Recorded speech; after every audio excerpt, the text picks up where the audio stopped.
Hello guys, we are back with our next lecture. In this lecture, let us go through our first problem on LR0 parsing. Okay? Okay. So I'll be taking an example guys. I'll be explaining you the steps parallelly and I'll be solving the example also. Okay? Okay. So remember one thing guys. So if you are perfect with LR0, with the small changes you can move on to SLR0, SLR1. With the small changes in SLR1 you can move on to CLR. With the small changes in CLR you can move on to LALR. So in this way, like one is dependent on another guys. So that is the reason why understanding the concept of LR0 is really important guys. Okay, so because with some restrictions you will be moving on to SLR, with some more CLR, with some more you will be moving on to LALR. Okay, so please concentrate guys. So for the given grammar, add an augmented production. Now it is called as augmented grammar. So augmented grammar is nothing but to identify the acceptance of the string we will be adding guys. So basically here if you observe, A implies A or B. Okay, so the augmented grammar for this is nothing but A dash implies A and A implies A implies B. So this is the final augmented grammar for this. So just by observing you'll be saying, okay, so you added just this one grammar, right? Yes, that's the truth. So A dash implies A is the augmented production. By adding this production to the existing grammar, you'll be generating the augmented grammar guys. Okay, so please concentrate. Okay, so now we successfully generated the augmented grammar. Okay, so now we can start the parsing using LR0 items. So I hope everyone watched the previous lecture where I gave the example of Raju with a dot, right? Yes. So the same concept you will be applying here. Note, cannot be understood with the first time. So basically you cannot understand in the first go guys. I'll be trying my level best to explain, but please watch the video once again. Like you solve it along with me and again you watch the video and you solve it on your own. So at that time you'll be getting all the answers for your queries guys. So there could be some confusions and I'll be trying my level best to explain them guys. Okay. So for our augmented grammar, add dot at the start of the parsing. Okay guys, I'll be just turning the paper and I'll be showing you the diagram once, and this is the diagram which you should draw guys. Okay, so I think it cannot be seen in a single shot also. Okay, so let us start. Okay, so first of all, the thing that I want to say you is, please take a piece of paper and start with me guys. So our grammar, I told after adding augmented grammar, so it ended up looking like this, right? Plus dot b.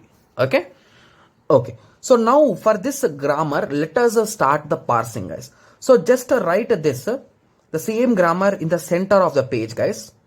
I'll be opening the page, don't worry about that. Dot b.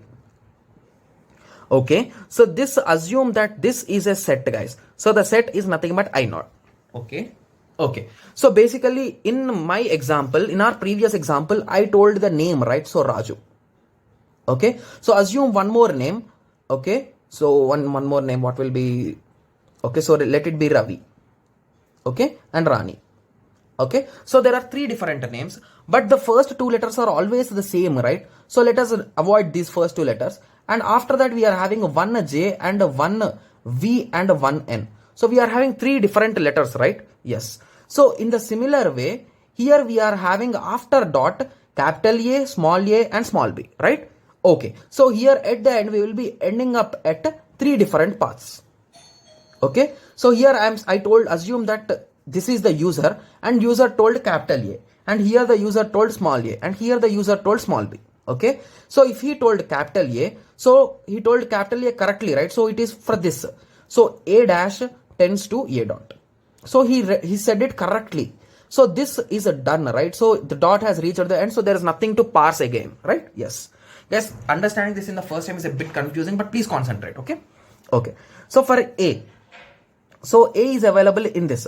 So A implies A dot capital A. Okay, so one more condition that you should remember is after dot, if there is a non-terminal, that is nothing but a capital letter, then you will be writing all its children's guys, like all its productions. So A can produce A dot A, and similarly A can produce a dot B. Because of this A, we got these two things guys. I'll be just writing in this way. Okay, so this is our next set.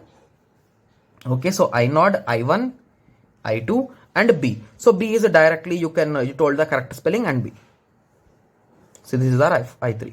So this is also done, right? Yes.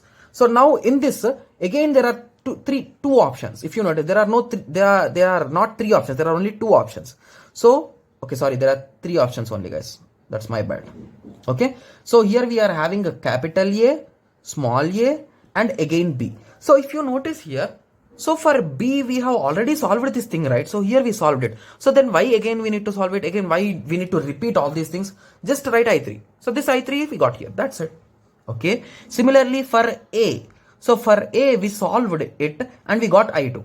So for A also you write I2. What's wrong in it? So for capital A. So for capital A, we will be getting like this. Dot. Okay. So we successfully passed this also. So this will be our I4. Done. You're done with your parsing, guys. This is it.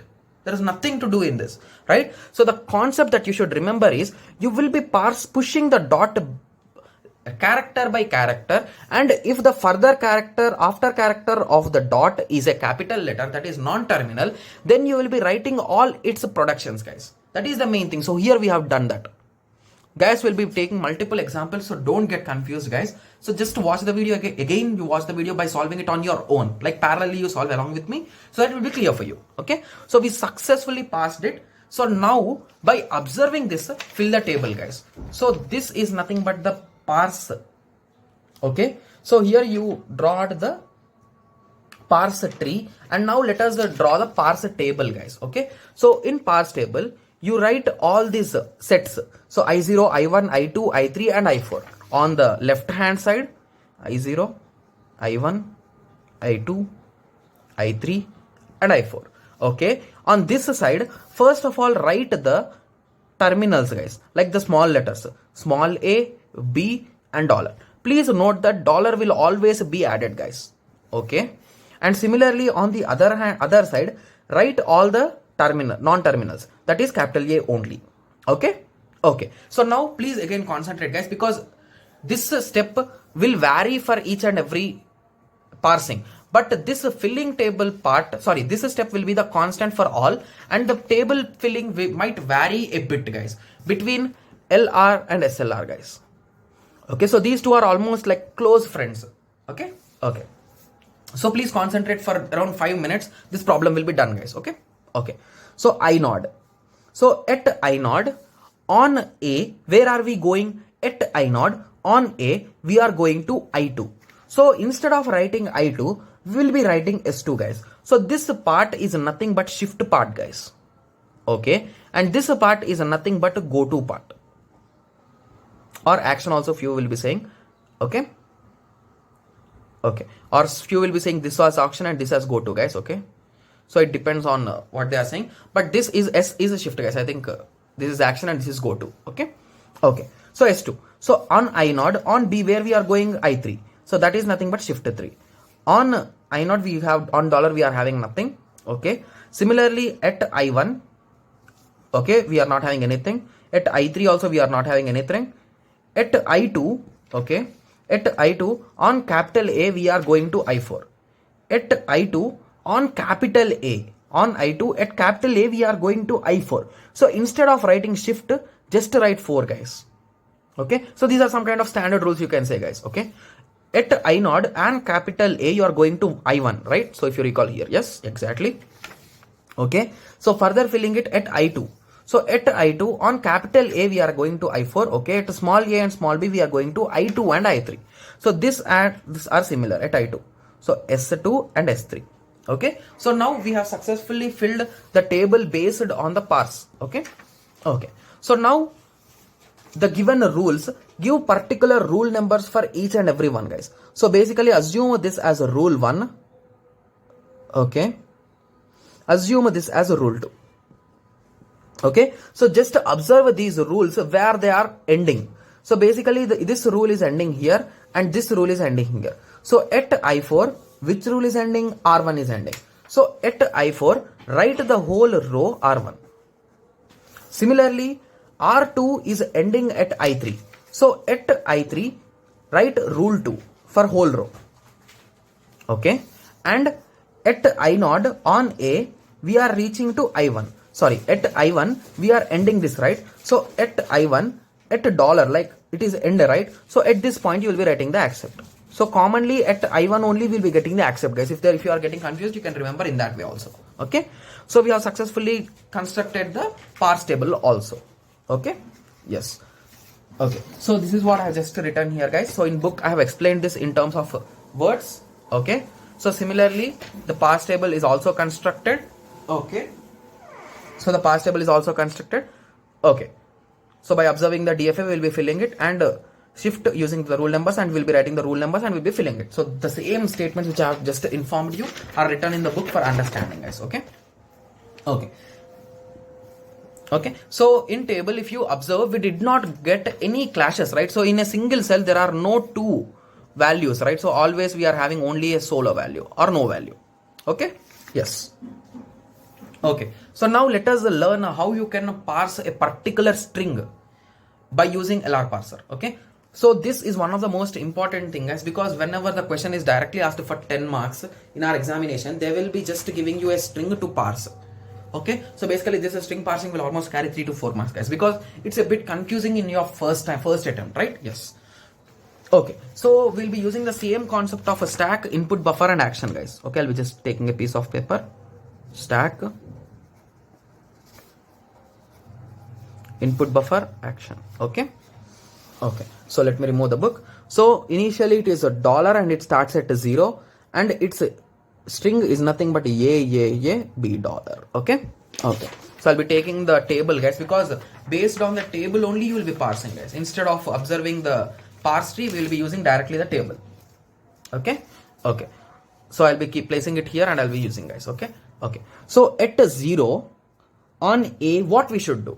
At 0 on A, what we should do? It is nothing but shift operation. Okay. So it is a shift 2. Okay. So shift 2 indicates that $0, this A will be copied here and this 2 will be copied here. Okay. So now A, B dollar. Okay. So again on to A, on to A, shift 2 again. Okay. So it's fine. Shift 2. Okay. So $0A2, this A is copied and this 2 is also copied. Okay. So AB dollar. Again this 2 is checked with A. So this 2 is checked with A, again S2. So again shift 2. Okay. So $0A2A to A to B dollar. So this is pushed and this is pushed. Okay. So now if you observe on to B, okay, on B, shift 3. Okay. So here I think we got a change. Shift 3. So here $0A to A to B $3. Okay. So now if you observe at 3 and dollar, at 3 and dollar, we are having R2. So what is R2, guys? R2 is nothing but, so let me shift the paper. So R2 is nothing but A implies B, right? Yes. So now you will be popping this many number of elements into 2, guys. So here how many elements are there? Only a single element. So single element into 2 is equals to 2 elements. So you will be popping 2 elements out of the stack, guys. Okay. I think the paper was in the video from the start, right? Okay. I hope so, guys. Okay. Okay. So now, okay. So now you will be popping 2 elements out of the stack. So the 2 elements which you will be popping, okay, just give me a second. Okay.